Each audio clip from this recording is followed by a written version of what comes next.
Hello and welcome to all my dear students for a revision of Unit 2 of Module 1 of your text English for Career. Let's just recall the synonyms, antonyms, phrases and idioms that we have already studied pertaining to the text. So let's just read the passage. Muhammad Yunus, the founder of Grameen Bank, is a Bangladeshi banker, author and economist whose focus on microcredit and microfinance concepts led him to being awarded the Nobel Prize in 2006 for efforts to create economic and social development from below. Yunus was born on 28 June 1940, Chittagong. His father was a jeweler and his mother was his role model, a woman who helped anyone that knocked on their door. After high school and college, Yunus completed his PhD in economics in the US and worked as an assistant professor of economics till 1972 when he returned to Bangladesh. It was during this time that Yunus would stumble across an idea that would lead him to helping millions of poverty-stricken people and would lead to him being awarded the Nobel Prize. In 1974, Bangladesh suffered from a famine resulting from rain and massive flooding that devastated crops, and the people of Bangladesh received no relief or aid from other countries. Yunus began to be actively involved in poverty reduction. He established a rural economic program as a research project and visited the poorest households in a village near Chittagong. He interviewed a woman who was making bamboo stools and learned that she was being charged exorbitant rates for her loans and thus was barely making a profit. He realized the potential for recovery then and there, and in an exhibition of practical economics, loaned the equivalent of $27 to 42 women in the village. It was his first loan. With more advantageous rates, these women were able to raise their profits and manage better than before. Without these new rates, the woman would likely have been stuck in a rut for the rest of their lives. Yunus realized that on a smaller scale, microfinance and microcredit could really help Bangladesh struggle with poverty. Now we have completed our first reading of the text. Now it's time for us to reread the text with a focus on the words, the new words, their synonyms, their antonyms, and we should also be on the lookout for phrases and idioms that will help us to build up our vocabulary of the English language. So let's reread the passage with a focus on new words, their synonyms and their antonyms, focusing on vocabulary. Muhammad Yunus, the founder. So look at the word founder. It can have different synonyms like creator, builder, originator, initiator. So Yunus, the founder of Grameen Bank, is a Bangladeshi banker, author. Now we come across another word, author, which can have other synonyms like producer, composer, creator. So we understand he was a banker, author, and an economist whose focus on microcredit. Now, what is microcredit? It is the lending of small amounts of money at low interest to new business. And microfinance is banking service provided to unemployed or low income individuals. Now let's look at the word concept. It means theory, idea, or notion. So his focus on microcredit and microfinance led him to being awarded the Nobel Prize in 2006 for efforts Can you think of synonyms for the word efforts? You have it. Attempts, endeavor, exercise, etc.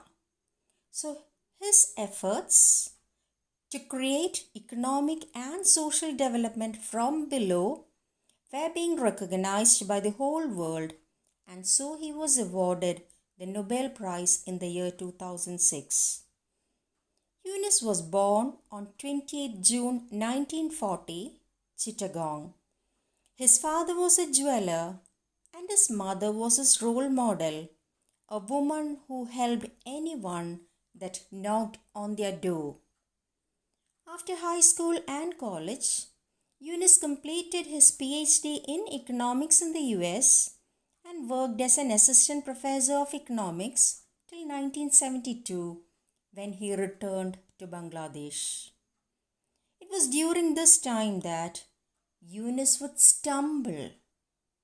So there's a new usage there, a word you might want to learn, a word whose synonyms can be asked for your examination. The word stumble, meaning to fall or to flounder. You have another word, careen. But in this passage, the word stumble means to hit upon something.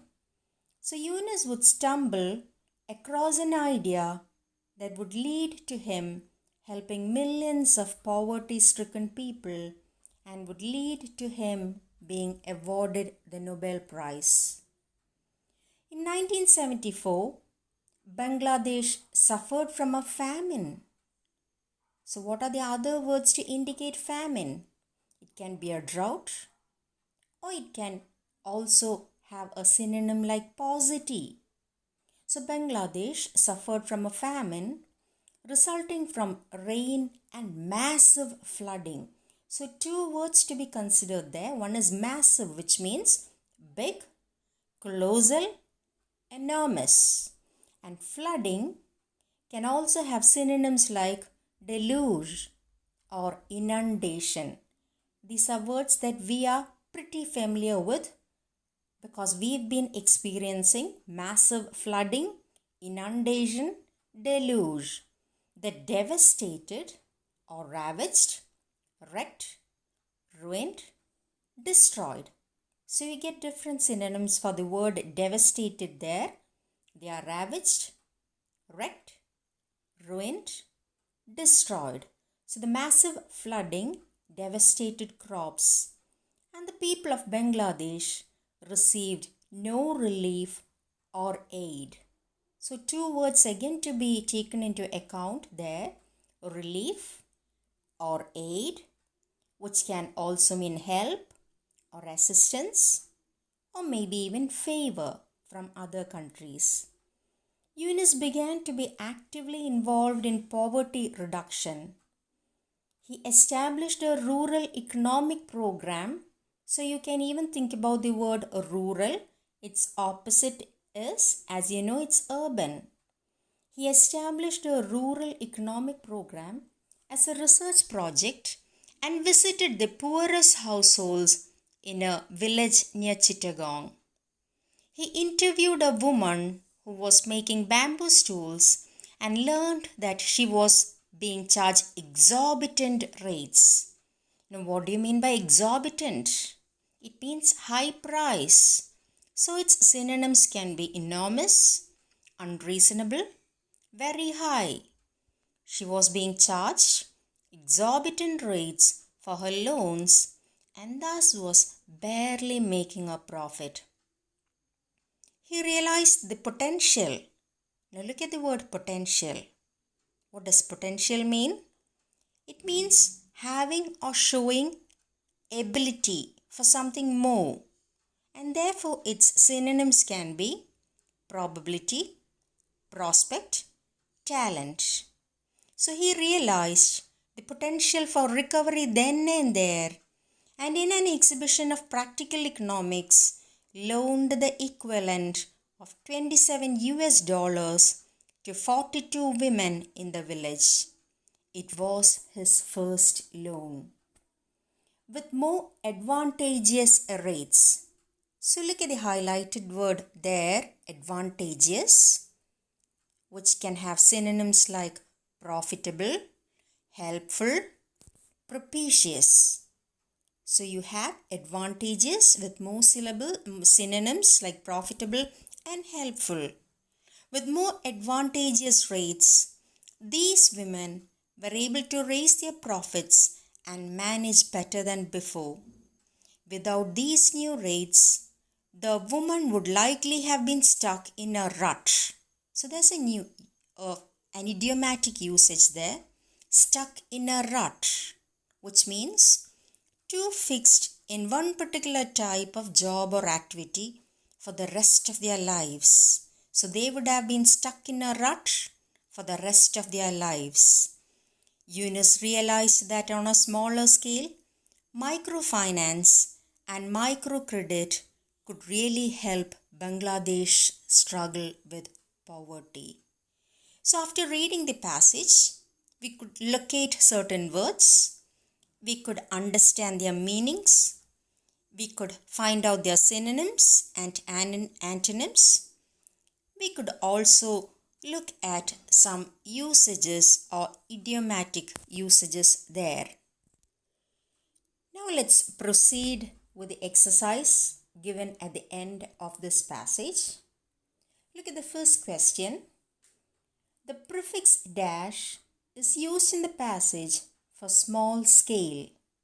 And what is the prefix that indicates small scale as its meaning? Yes, the word is micro. So then we need to understand what a prefix is.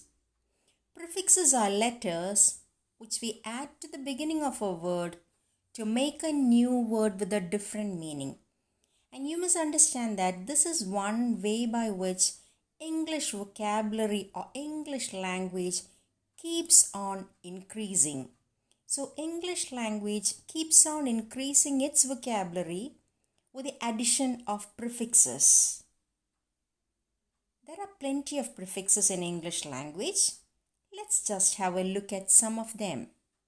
The prefix dis, and you have words like disability, discomfort, and a whole lot of other words.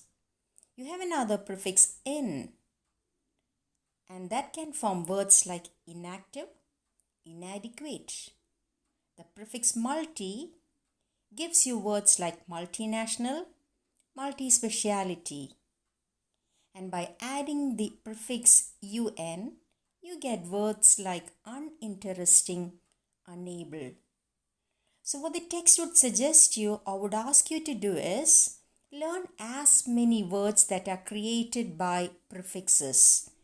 New words which are created by adding prefixes. So that would help you to increase your vocabulary. Now you know what a prefix is. Let's just see what a suffix is. A suffix is a letter or group of letters added to the ending of words to change their meaning or function. So if prefix was added before a word, a suffix is added to the ending of a word, and with the addition of the suffix, its meaning and function can change. The meaning and function of the word can change, just like addition of a prefix changes the meaning or function of a word. Look at certain common suffixes in English. You have able as a suffix. You get words like unable, predictable, etc. The suffix ity, you have words like equality, mortality. The suffix ful, helpful, merciful. The suffix ment, you have movement, retirement. ious or ous, gracious, advantageous. That particular word is given in your text itself. By adding the suffix ive, you get creative, expensive. So you have learned what prefixes are, what suffixes are, and you can form plenty of new words by the addition of these suffixes and prefixes. Now moving on to the second question. The word devastated means. We've already discussed the different synonyms of the word devastated, and the answer to that question is destroyed. The third question, the phrase that means without any change or improvement. The phrase that indicates that something is stagnant, something is not making any progress or improvement. And the phrase is stuck in a rut. Stuck in a rut. We'll be discussing more phrases and more idioms having similar meanings later. The phrase from below in the first sentence is used in the sense of. The fourth question is asking you to identify the phrase from below. What is the meaning of the phrase from below as it is used in the first sentence of your text? It means from a disadvantaged country. The fifth question, the word closest in meaning to exorbitant is. Again, remember, we have discussed that exorbitant, highly priced. Sixth question, the word rates is related to, of course, you know, interest rates, the banking sector. We are always worried about the interest rates. So the word rates is related to interest. 7. The word that is the antonym of urban. So till now we've been dealing with synonyms, but the 7th question switches from synonyms over to antonyms. And while we were reading the text, I had already indicated the antonym of urban is rural. Now, 8th question, exhibition of means expression of. The 9th question asks you to find out the wrongly spelt word. It's given in the text itself. It's option B, that's advantageous. So learn the spelling of advantageous by heart. The 10th question, the correctly spelt word is, you know that. It's option D, that's poverty stricken. Let's move on to practice exercises. The wrong decision of the committee precipitated the lockout at the plant. So the word that is given in italics, the wrong decision of the committee precipitated the lockout of the plant. The question is asking you to find out the synonyms or words having similar meanings. So precipitated can have meanings like resulted, and it can also have a meaning caused. So the answer is both B and C. Second question, Mrs. Gomez was not at all perturbed by the agitation in the class. Means she was not disturbed by the problems going on in the class. Now the next exercise, you are asked to use the correct word or usage to complete the sentence. He had asked you to dash your answers, hadn't he? The answer is mail him.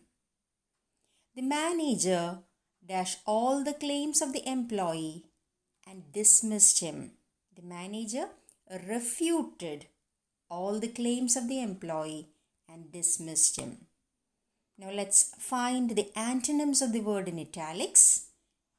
Escalating prices cause hardship to the poor. So escalating means something that is going high. You know what you do in an escalator. So escalating means going high, and therefore its opposite can obviously be falling. Question number 6.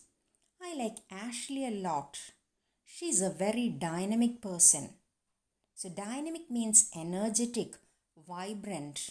And so what is the antonym of the word dynamic? It can be dull, it can be inactive. So the answer to that question is option D, which comprises of both answers A and B.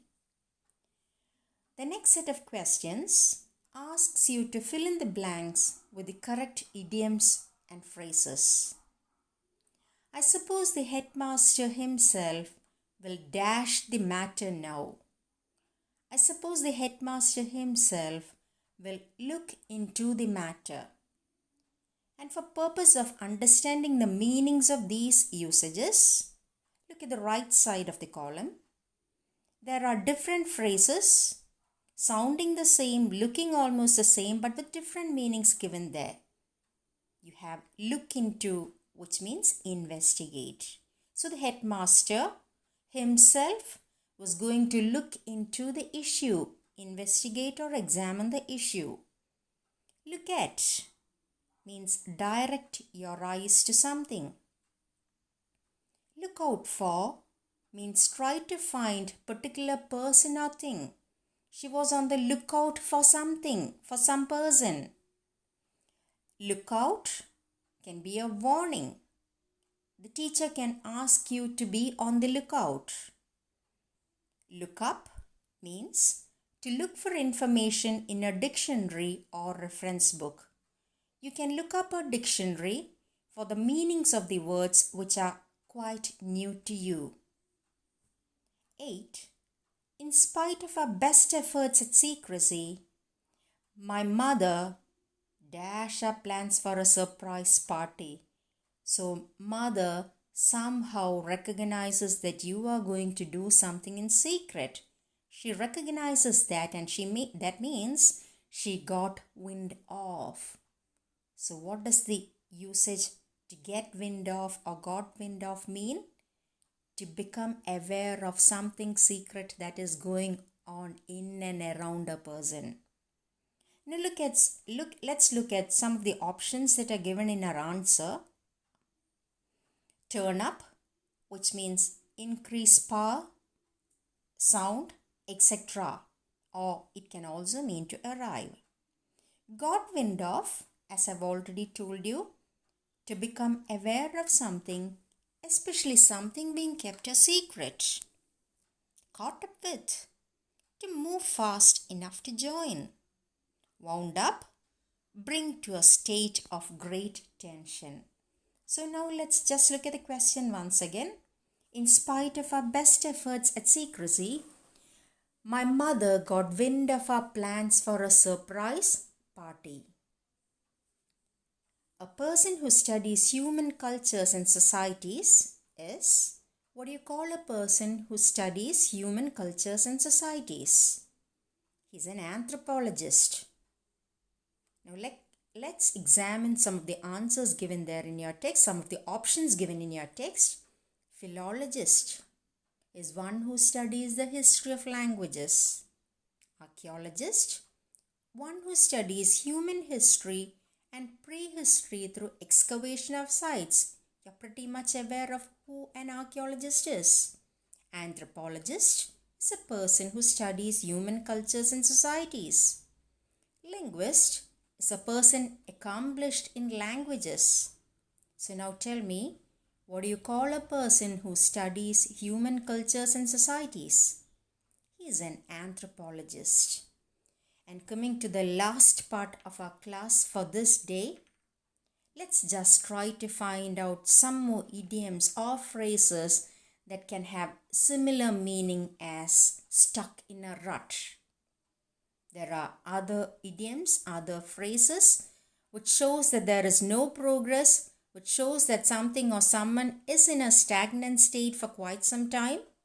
And those idioms and phrases can be bogged down, tread water, ground to a halt, hit a brick wall. Once again, bogged down, tread water, ground to a halt, hit a brick wall. So my dear students, you should be familiar with all these idioms, phrases, words, synonyms and their antonyms. It will just help you to write in beautiful English. So thank you for listening to my class. We shall meet again next day with the revision of another unit. Take care. Stay safe.